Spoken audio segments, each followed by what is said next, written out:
questions, and at question number 1, I call Stephen Kerr. Thank you, Presiding Officer. To ask the Scottish Government what steps it is taking to avoid industrial action by teachers. Cabinet Secretary Shirley-Ann Somerville. I'm absolutely committed to supporting a fair pay offer for teachers through the Scottish Negotiating Committee for Teachers and to preventing unnecessary industrial action. Strikes in our schools are in no one's interest, least of all for pupils, parents and carers who have already faced significant disruption over the past 3 years. Members will be aware that only COSLA, as employers, can make a formal pay offer to the teacher unions. Myself and my officials are in regular dialogue with COSLA to identify options to support an increased pay offer. I've also been in regular contact with the unions to establish whether there is any scope for a shift in their negotiating position. I last spoke with union representatives as recently as Friday the 18th November. We continue to work closely with COSLA to deliver a fair, affordable and sustainable settlement for teachers and one that can avert unnecessary strike action. Stephen Kerr. Well, I was hoping that we would hear something more positive than that answer that I've just received. And I would remind the Cabinet Secretary that she is a party to the negotiations. As much as she might like to try and distance herself from them, she has a seat at the table. But let's not forget, it should never have come to this.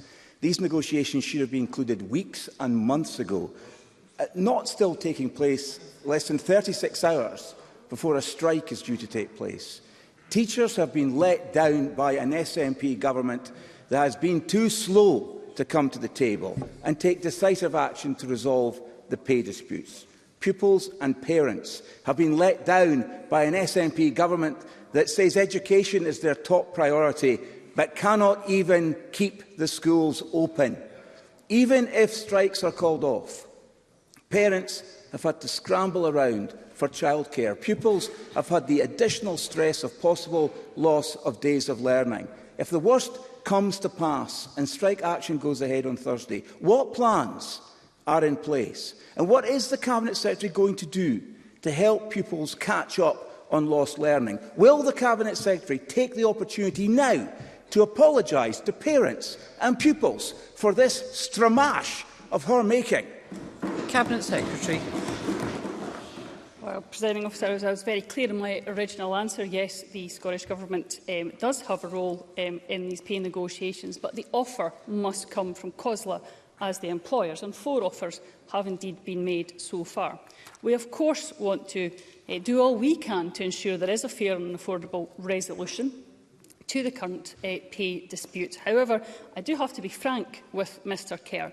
The United Kingdom Government made clear in the autumn statement that there is no additional support for public sector pay, not 1 penny.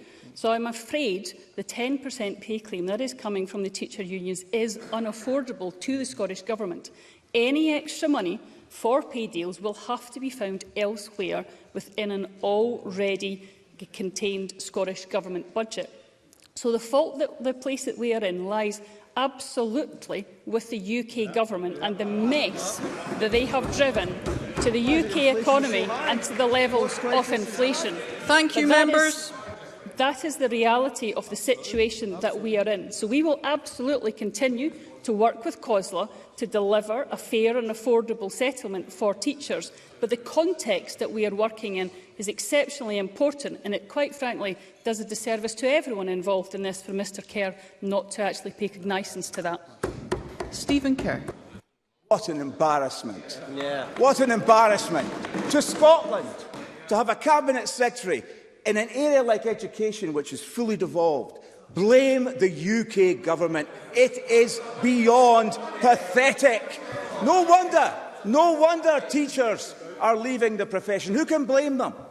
Teachers are striking over violence in classrooms, the lack of permanent contracts for teachers when they finish their probation. Their voices are ignored in SNP education reforms. This Cabinet Secretary, by that answer alone, is letting down teachers. Add that the fact that they've been waiting 7 months for a deal on pay. Teachers are already at least £2,000 out of pocket because of this delay. What was stopping the Cabinet Secretary negotiating a deal in April? It's absolutely negligent on her part to have allowed things to get to this sorry pass. The Cabinet Secretary has been missing in action for months. Why? Why does this SNP Scottish Government hold teachers in such contempt? The Cabinet Secretary, presiding officer, must do better. Will she now apologise to the teaching profession for letting them down and ignoring them? Cabinet Secretary. As I've already said to Mr Kerr, there have been 4 offers made to the teaching unions by COSLA during this current dispute.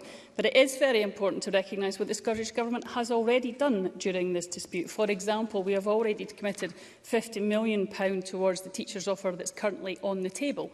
And if the current deal had been accepted by teachers, which I accept it was not, it would have allowed teachers to get a cumulative increase since 2018 of 21.8%. It would have also ensured that the starting salary for a newly qualified teacher would have been over £35,000, significantly more than the £28,000 in England. So we will continue to do our best for teachers, as we have done in the past, with both the contribution that we have already made this year and to pay deals in the past. But again, the context is key. We have already had to make hard choices as a Scottish Government. The emergency budget review made that very, very clear. The funding must come from elsewhere within the Scottish Government budget. And Mr Kerr can come to the chamber and bluster all he likes, presiding officer. But what I did not hear in any of the challenge that he gave to me was a suggestion of how we could actually improve the offer, where that money would come from and what he would want the savings to be made from.